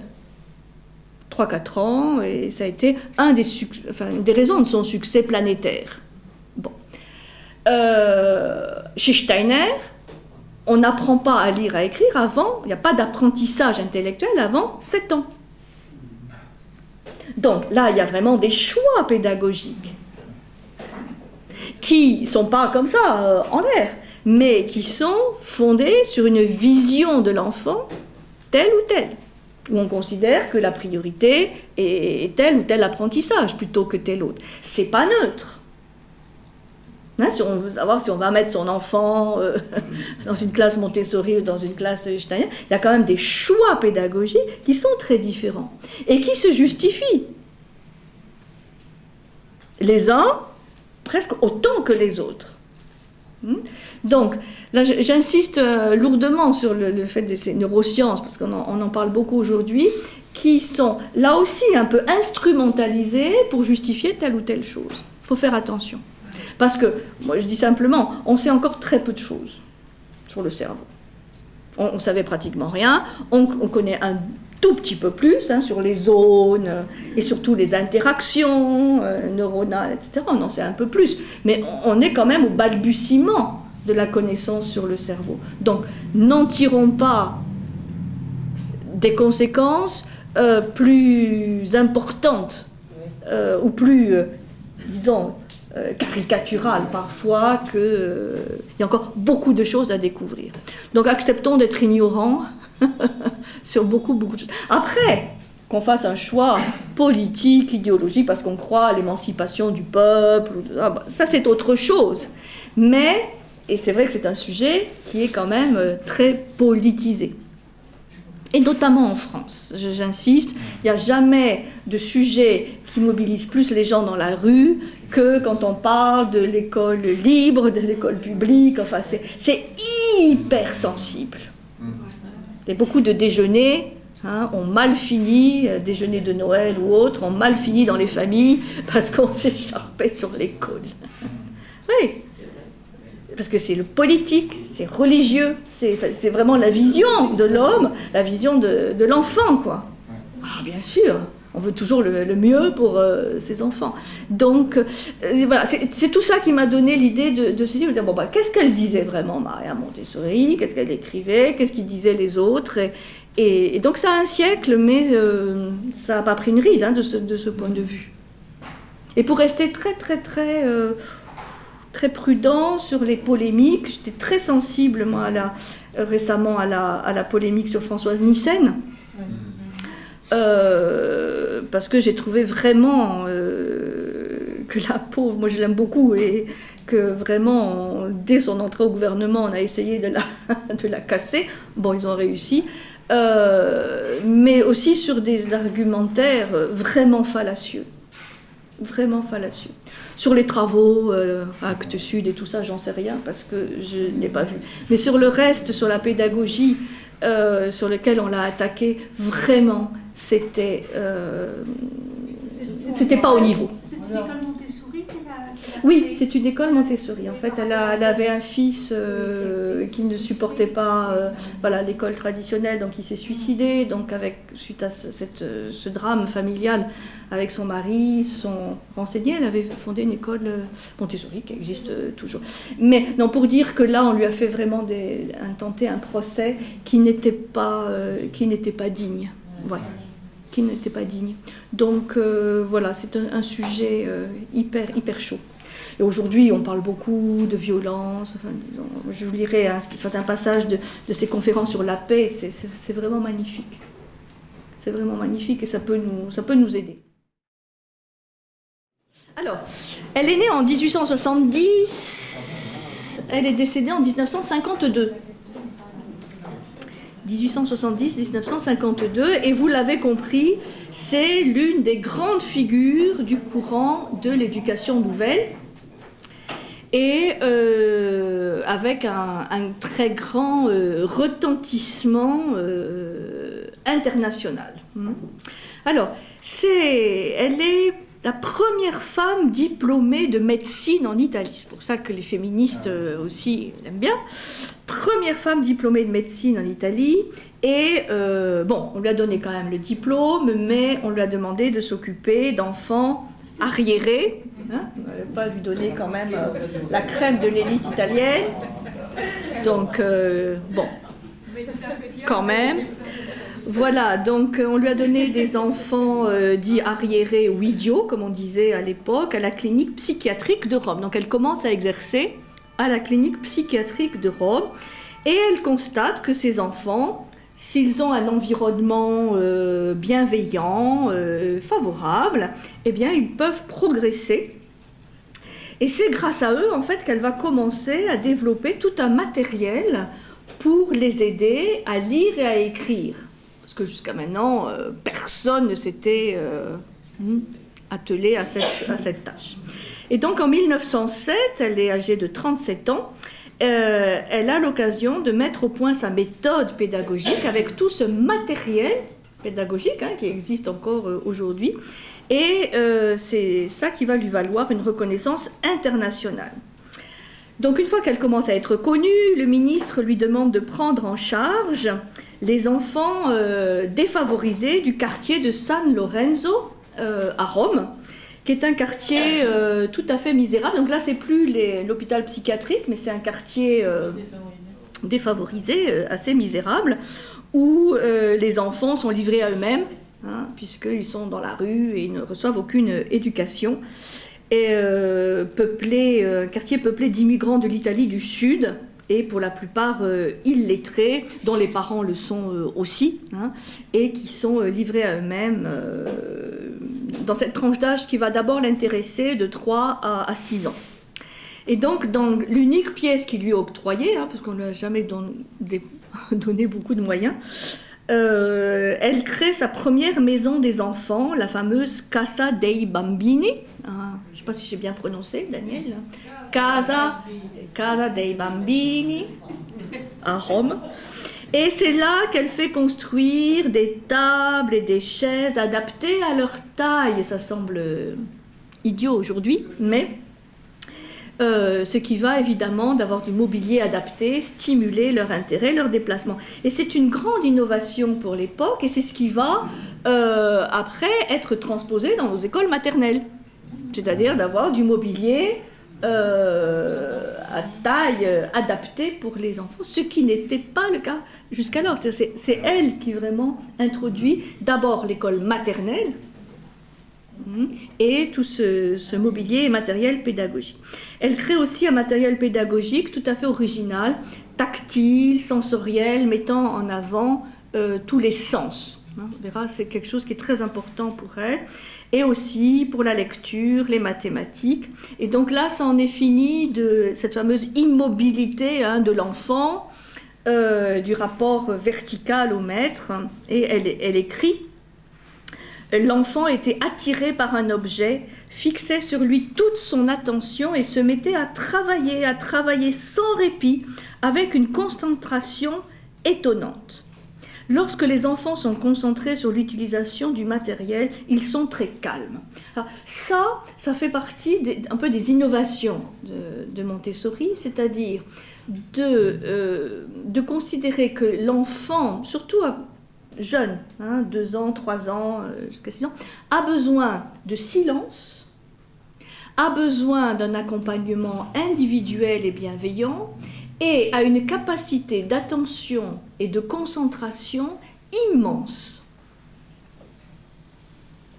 Et que si on lui en donne les moyens, il peut être très vite, très jeune, autonome, dans le sens de choisir lui-même ce qu'il va faire, pas comme jeu, parce que ça c'est un mot banni chez Maria Montessori, mais comme travail. L'enfant est concentré dans le silence et il travaille. Il ne joue pas, il travaille. Et ils sont très calmes. Ils sont très calmes. En l'espace de 2 ans, c'est un petit miracle qui s'accomplit. Les enfants, qui étaient désordonnés, irrespectueux, enfin bon, vous imaginez, sont devenus polis, calmes. Ils se déplacent d'une activité à l'autre qu'ils choisissent librement dans le cadre d'un programme donné. Donc c'est pas du tout, on verra, une pédagogie laxiste où l'enfant fait ce qu'il veut, quand il veut, comme il veut. Pas du tout, ça fait partie des grands contresens ou des fantasmes. C'est très précis, c'est très élaboré, mais il est vrai que c'est l'enfant qui peut choisir lui-même ce qu'il veut faire. Et s'il a envie de se reposer, s'il a envie de dormir, s'il a envie d'aller aux toilettes, tout ça, il le fait lui-même en autonomie et pas à un moment donné, comme c'est encore le cas dans nos écoles maternelles. Mais surtout, donc, ce qui va faire la révolution et ce qui va la faire connaître, c'est que ces enfants apprennent très vite à lire et à écrire. Et jeunes, c'est-à-dire aux alentours de 3-4 ans. 3, 4, 5 ans, ils savent lire et écrire. Et donc, ça fait sensation. Et c'est pour ça que de nouvelles maisons d'enfants, des écoles voient le jour dans Rome. Et il y a des observateurs qui arrivent de partout. Et elle organise, pour ça qu'elle va avoir une vie extrêmement chargée, elle organise des stages à Londres, Nice, Berlin, Amsterdam, Barcelone, San Francisco. Et aussi en Inde, où elle va s'installer à un moment donné, lorsqu'elle est chassée d'Italie. Tu sais pourquoi elle part en Inde ?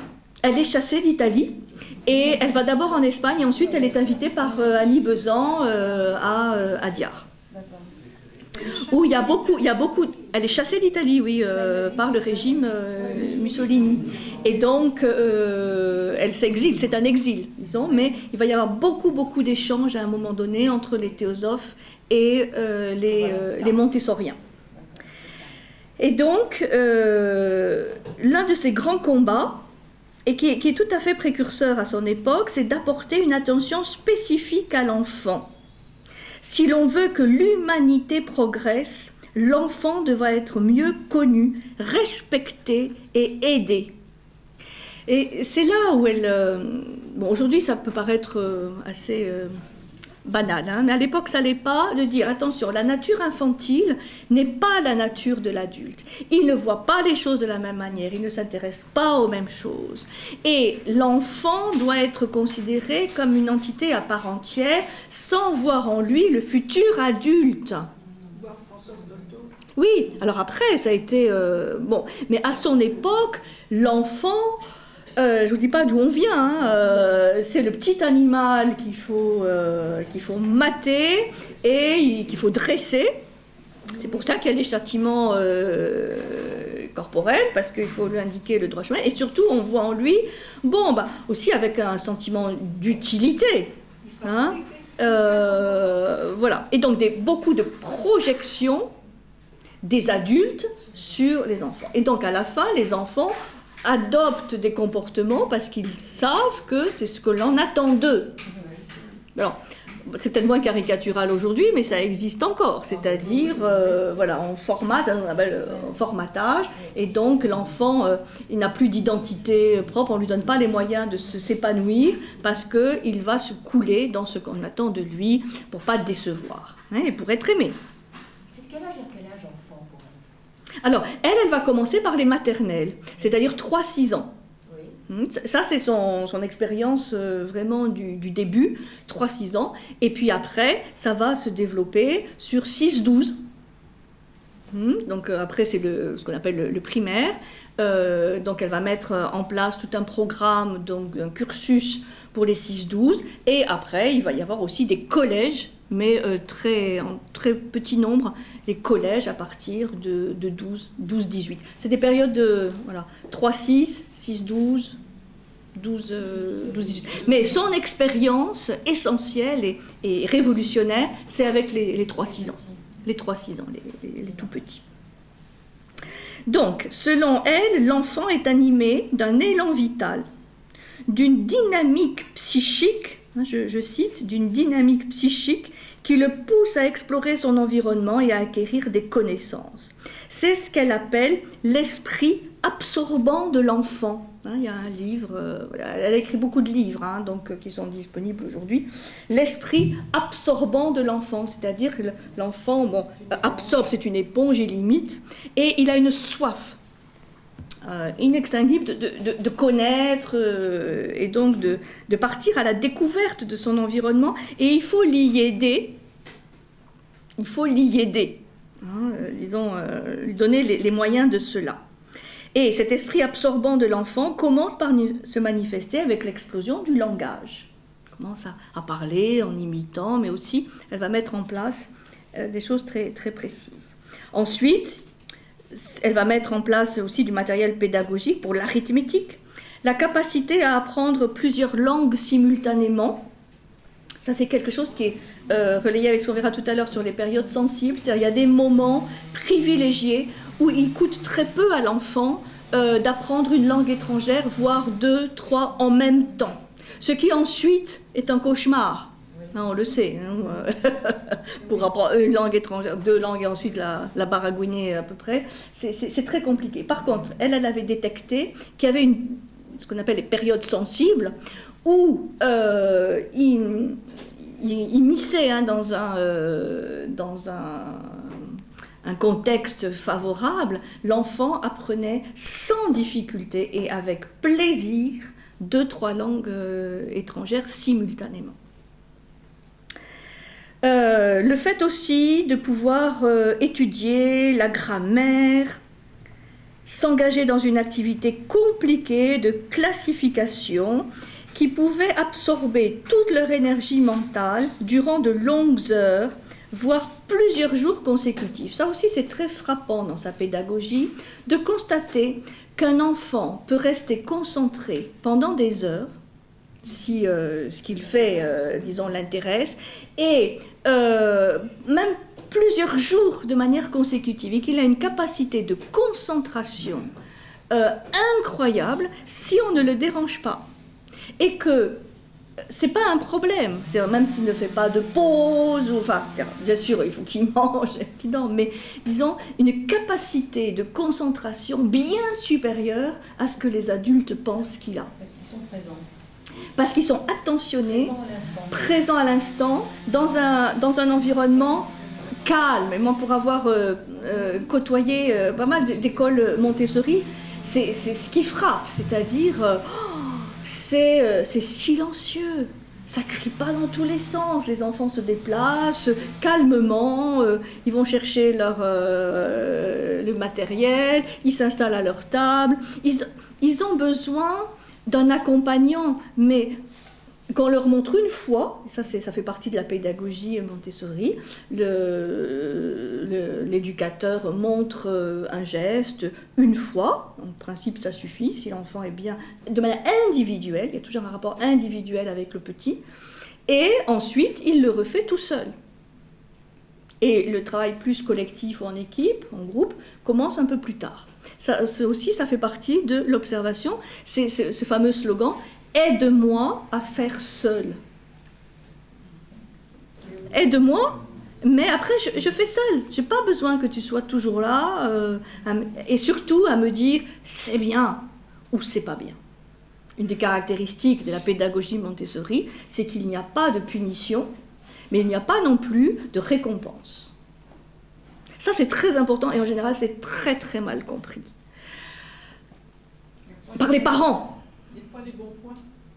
Il n'y a pas... Alors, les punitions, bon, les parents peuvent être d'accord, mais il n'y a pas de récompense. Pourquoi ? Elle l'explique très bien. Elle dit, l'enfant est satisfait par lui-même de ce qu'il fait. Et il n'y a pas besoin d'en rajouter en disant, ouais, c'est bien, vas-y. Non, il est lui-même content. Et s'il fait à côté, s'il fait pas bien, entre guillemets, l'éducateur sera là pour lui réexpliquer. Pourquoi ? Parce que, dit, les punitions ou les récompenses, ça formate l'enfant à adopter un comportement en fonction de ce qu'on attend, la carotte ou le bâton, en fonction de l'adulte. Et sa nature est différente. Oui, c'est bon pour les adultes, mais pas pour les enfants. Donc, et ça, donc c'est compris à l'école. Après, c'est très difficile à faire comprendre aux parents qu'ils n'ont pas besoin de récompenser. Que l'enfant, il est heureux parce qu'il aura travaillé, il aura fait quelque chose de ses mains, il se sentira progresser. C'est ça, disons, l'origine de pas de cadeau. Enfin, on peut faire évidemment un cadeau, mais tout ça, c'est des projections des parents qui veulent faire plaisir. Et on voit aujourd'hui à quel point on peut être esclave de cela. Hein. Donc, maîtrise de l'écriture, puis de la lecture, c'est ça surtout qui a fait sensation. Et elle va inventer par exemple un alphabet mobile, donc des lettres, avec un matériel rugueux, puisqu'elle elle attache beaucoup d'importance de 3 à 6 ans à l'éveil des sens, donc beaucoup le toucher. Hein, l'odorat aussi, l'ouïe, mais beaucoup le toucher. Donc par exemple les lettres sont faites de matériel rugueux, et donc l'enfant commence à se familiariser avec la forme des lettres en touchant.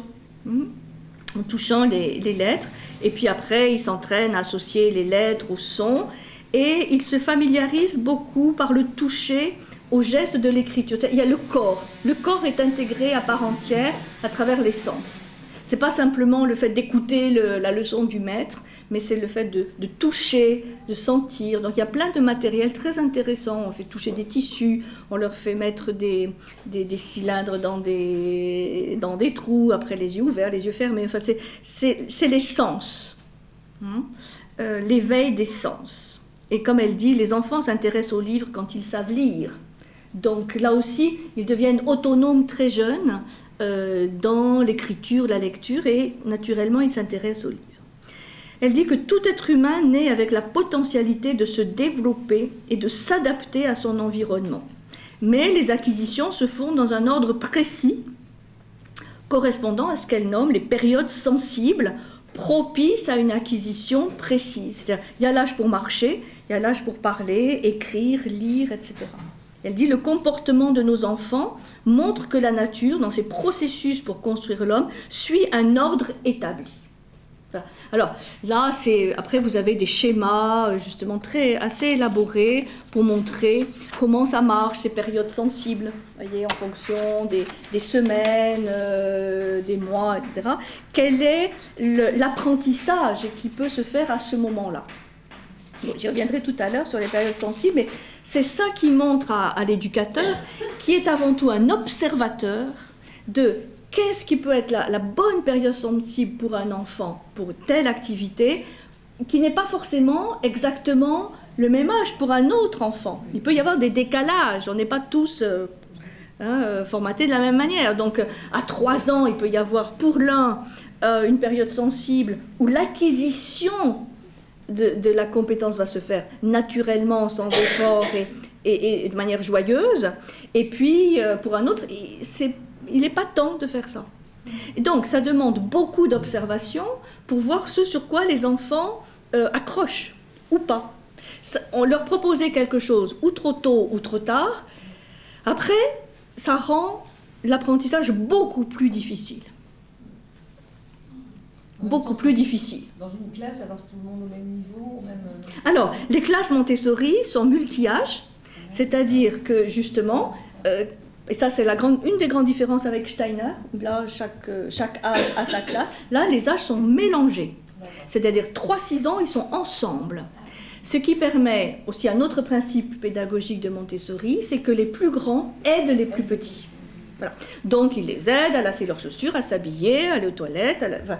Il y a une solidarité qui n'est pas simplement dans la famille, mais au-delà, avec les petits compagnons de classe. Donc, 3-6 ans, ils sont ensemble.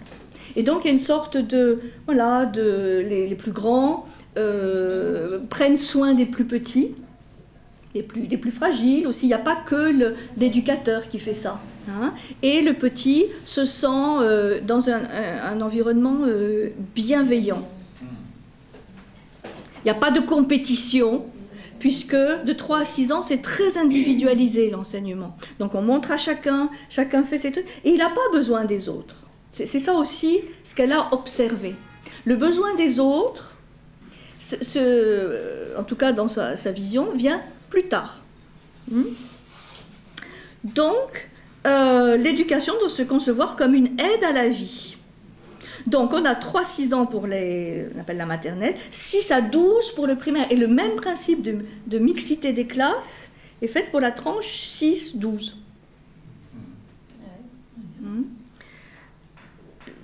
Puisqu'elle part de l'idée que les enfants n'ont pas forcément envie d'apprendre la même chose au même moment. Donc, elle met l'accent sur le silence, l'attention, la concentration, l'harmonie, la beauté des lieux. La beauté et l'harmonie des lieux, des couleurs vives. Ça doit respirer la beauté, l'harmonie. Donc, et avec les autres règnes aussi, quand on peut s'occuper de plantes, ou avoir un jardin à s'occuper, c'est positif. Un animal à s'occuper. Un animal, c'est-à-dire que c'est pas un endroit clos, c'est un endroit vivant où ce qu'ils apprennent à l'école, ils peuvent le transposer chez eux. Et c'est là où commencent les problèmes avec les parents. Et ça, il y a un grand piège aujourd'hui avec les écoles Montessori, parce que comme elle a construit une partie de sa réputation sur le fait d'apprendre à lire et à écrire tôt, beaucoup de parents inscrivent pour justement l'acquisition tôt de cette compétence et aussi par rapport aux langues, etc. Et là, il y a un gros contresens, quoi. Parce que, on choisit les choses, mais ensuite, quand il s'agit justement de ne pas récompenser, tout ça est oublié.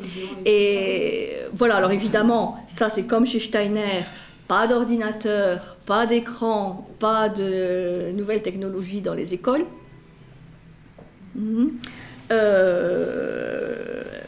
Et la beauté, c'est-à-dire vraiment axée sur l'harmonie des lieux. L'harmonie des lieux. Mais enfin, à son époque, il n'y avait pas d'ordinateur.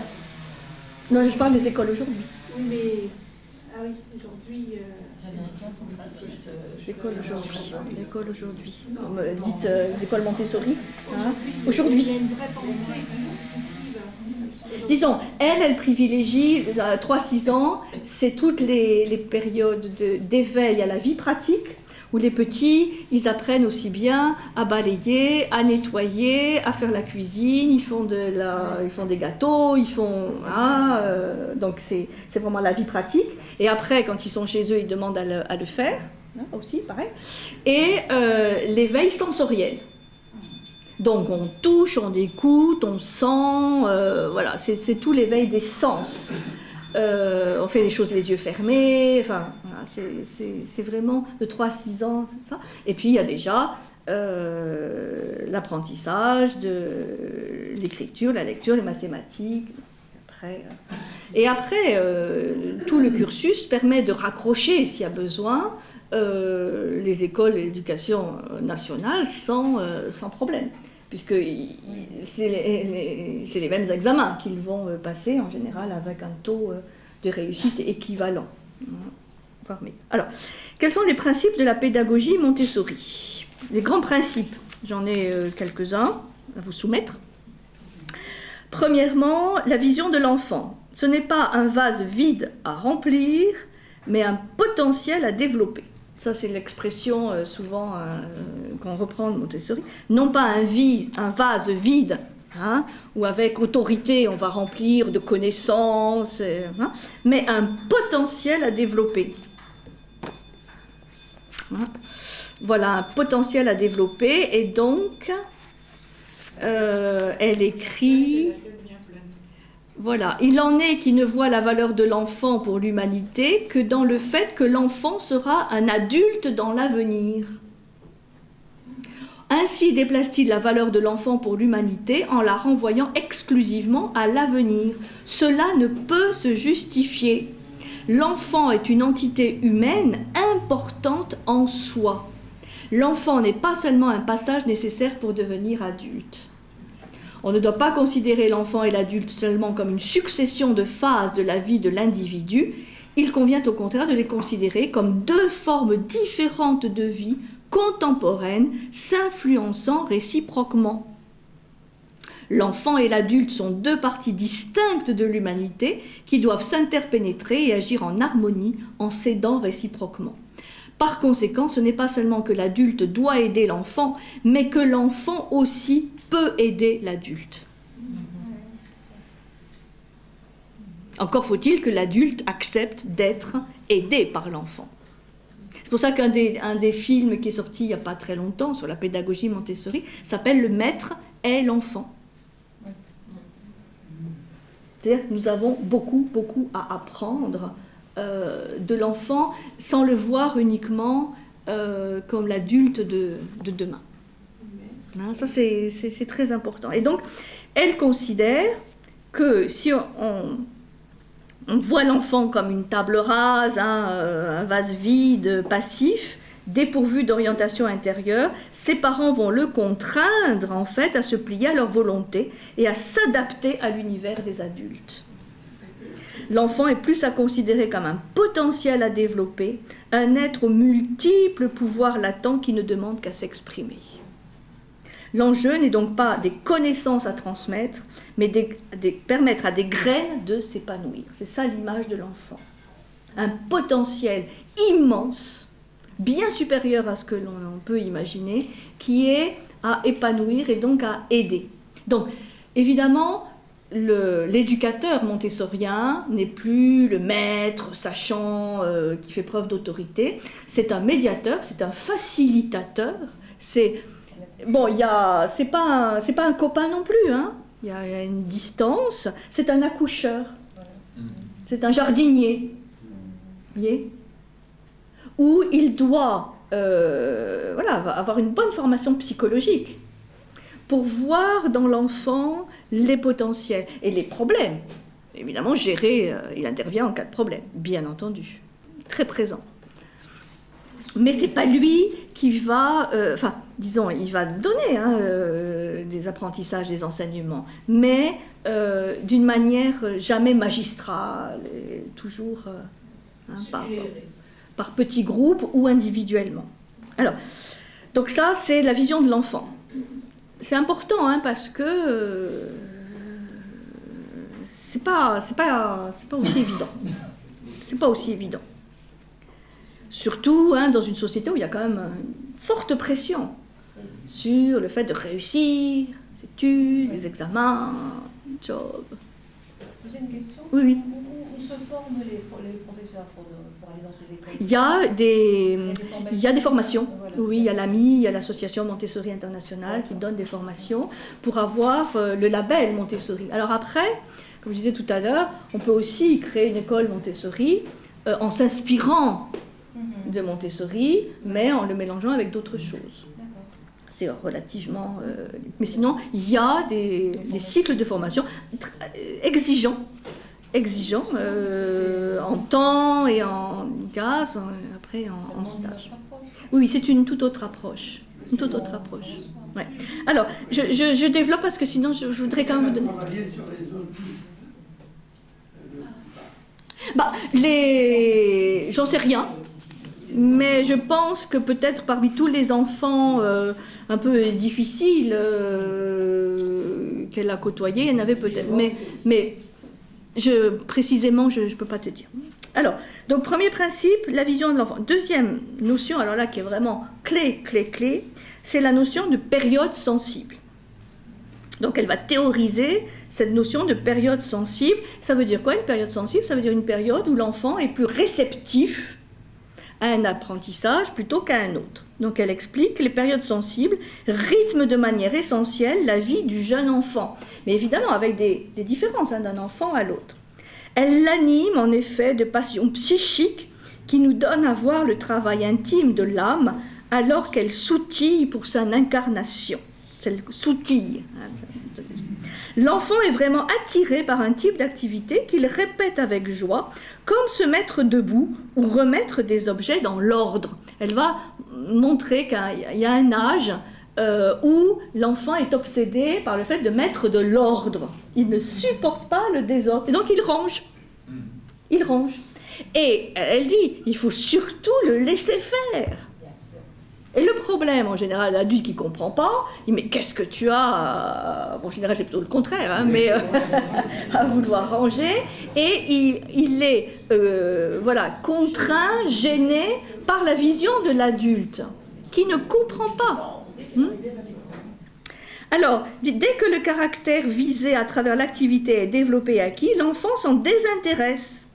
Et la passion s'éteint pour laisser place à une autre. C'est là aussi où elle explique que beaucoup de parents prennent pour des caprices des choses qui n'en sont pas. C'est pas que l'enfant fait un caprice, c'est qu'il se sent bridé dans ce qu'il a envie de faire ou de se faire entendre. Tous connu, arrête ton caprice. Bon, voilà.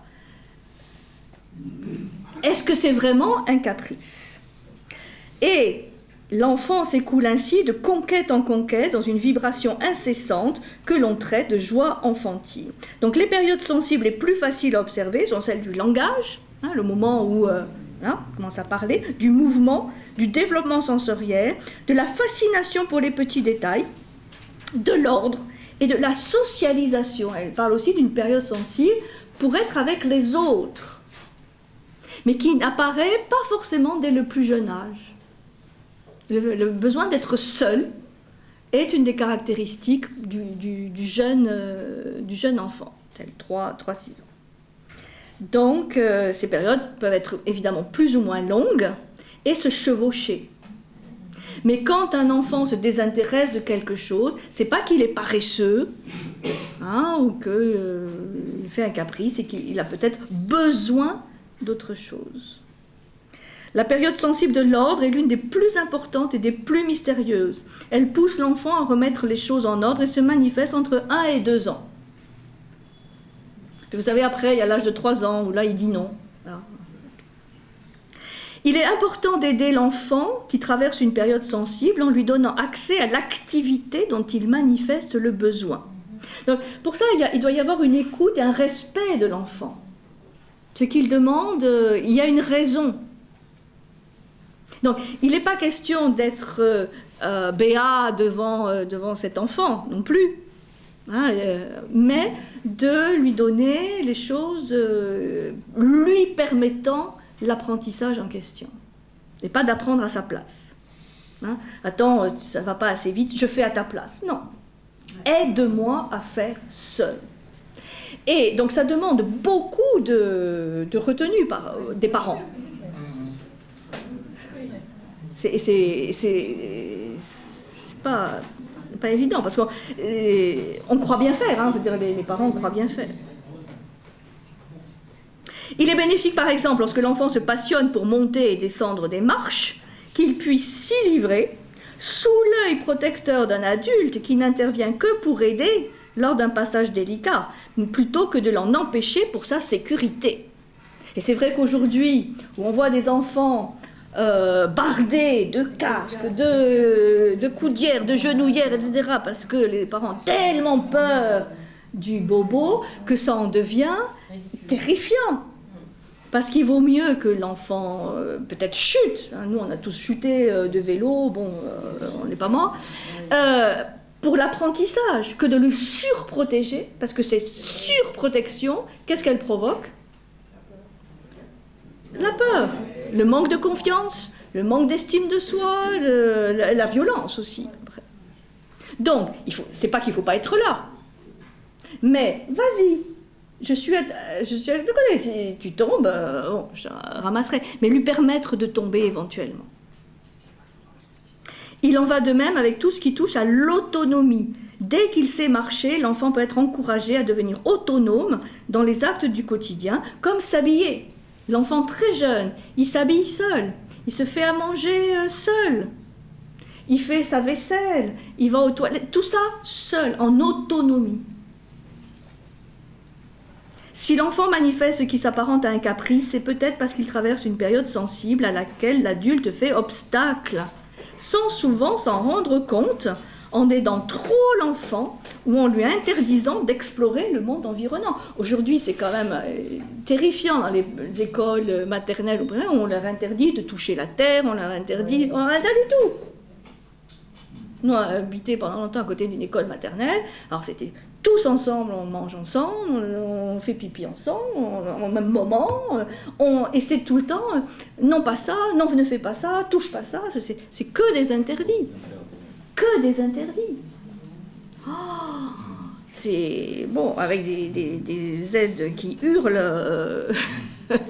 Et donc, plus elles hurlent, plus les enfants hurlent. Enfin, ça devient. On demande des parents quand même, parce que l'école soit sécurisée, tout ça, c'est une demande des parents. Oui, il y a les demandes des parents. Il y a les demandes des parents. Oui, c'est pour ça. Il y a un vrai stress. Il y a un vrai stress des parents, par exemple, dans les écoles Montessori et surtout Steiner, de quand même l'enfant, il doit réussir, quoi. Donc, même si on sait qu'ils apprennent à lire, à écrire qu'à 6-7 ans, il y a un stress et une pression parentale qui est aussi... et ça, il faut pouvoir le gérer. Oui, tu as raison, c'est bien sûr.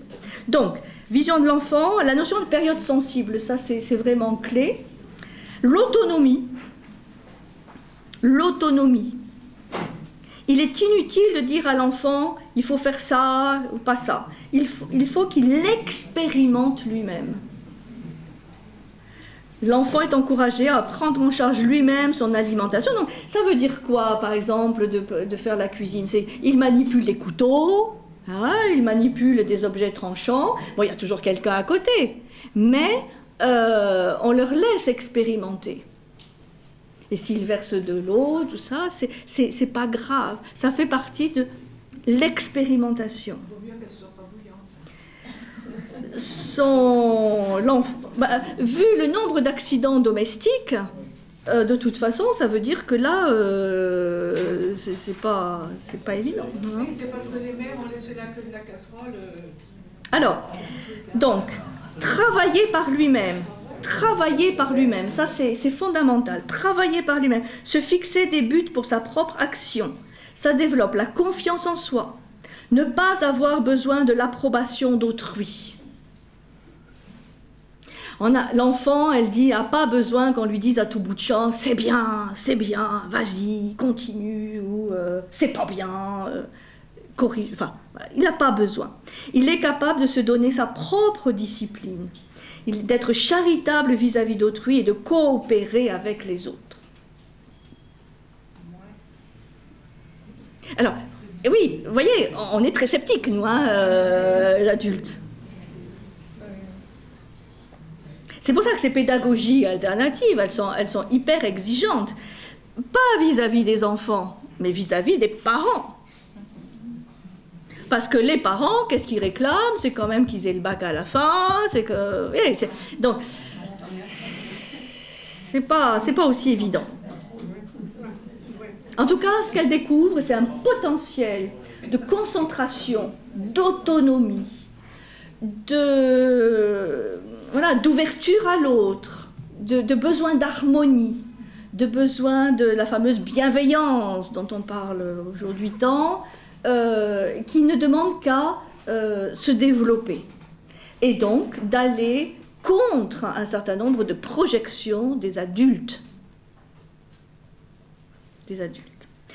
La bienveillance, ni punition, ni récompense. Elle explique, l'adulte travaille dans la plupart des cas poussé par une motivation extérieure pour modifier son environnement. L'enfant, lui, travaille autrement. Il travaille pour grandir. Sa motivation est intérieure. C'est comme une sorte de poussée qui l'anime du dedans, qui le conduit à se mettre en rapport intensément, passionnément et joyeusement avec le monde extérieur. La motivation intérieure de l'enfant est suffisante. Et la motivation de l'enfant, elle est essentiellement intérieure, de grandir, de sentir qu'il s'épanouit, qu'il s'accomplit, qu'il se déploie. L'importance des activités sensorielles. Mon but est la libération de l'esprit prisonnier de l'homme par l'éducation de ses sens. Et ça c'est vraiment intéressant parce qu'on voit à quel point l'éveil des sens, bon, c'est un petit peu intégré aujourd'hui dans les écoles, mais peu. Ce qui fait que, par exemple, vous prenez un adolescent ou un jeune adulte, vous lui bandez les yeux, il est perdu. Il perd tous ses repères. C'est très facile à constater. Pourquoi? Parce qu'il n'a jamais vécu ça. Dans ce type de pédagogie sensorielle, on fait beaucoup d'activités les yeux ouverts, hein, toucher des tissus, écouter des bruits, sentir des odeurs hein, avec des petites fioles, etc. Bon, les yeux ouverts. Et après, les mêmes choses, les yeux fermés. Donc, il apprend à ne pas considérer la vue comme le sens essentiel. Et réfléchissez, hein, nous-mêmes, hein, vous faites chez vous, vous bandez les yeux, et vous allez voir comme vous êtes à l'aise. Hein? Comme partout. Parce qu'on a privilégié la vue. Alors qu'il y a plein d'autres sens qui pourraient nous aider à nous mouvoir. Probant. Oui. Alors, qu'est-ce qu'on appelle résultat probant?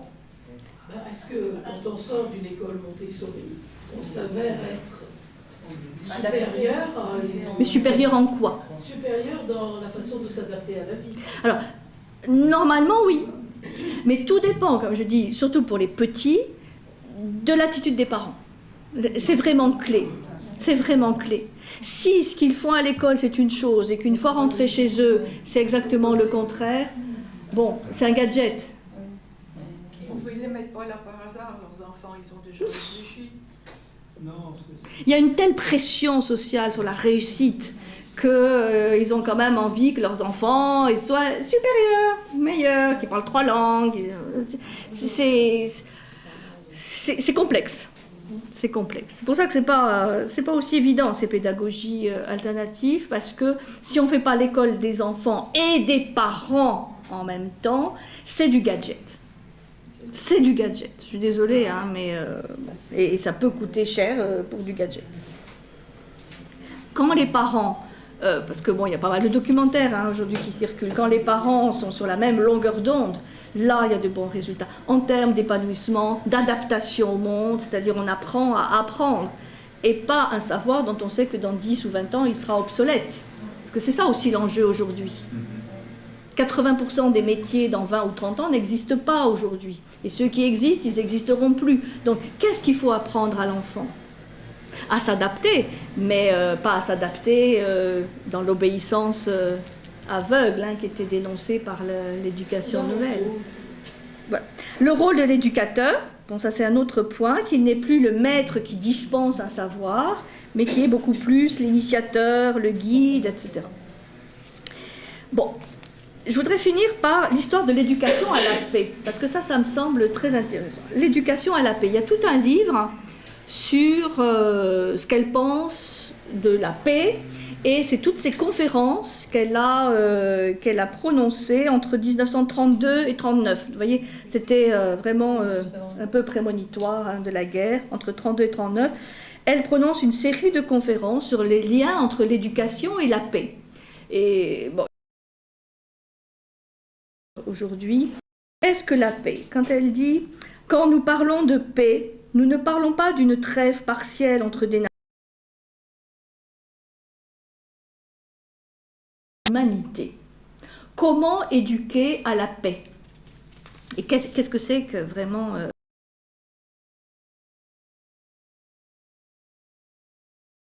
le fruit, je dirais, de la rationalité humaine, mais d'un effort de création. La paix n'est pas quelque chose de donné comme ça, hein, on n'est pas dans un monde de bisounours. Bon, la paix est quelque chose qui se conquiert. Et l'enfant a en lui cette prédisposition naturelle à la paix. Et donc, si on constate que les hommes ne cessent de se faire la guerre, c'est qu'il y a peut-être quelque chose à revoir dans l'éducation.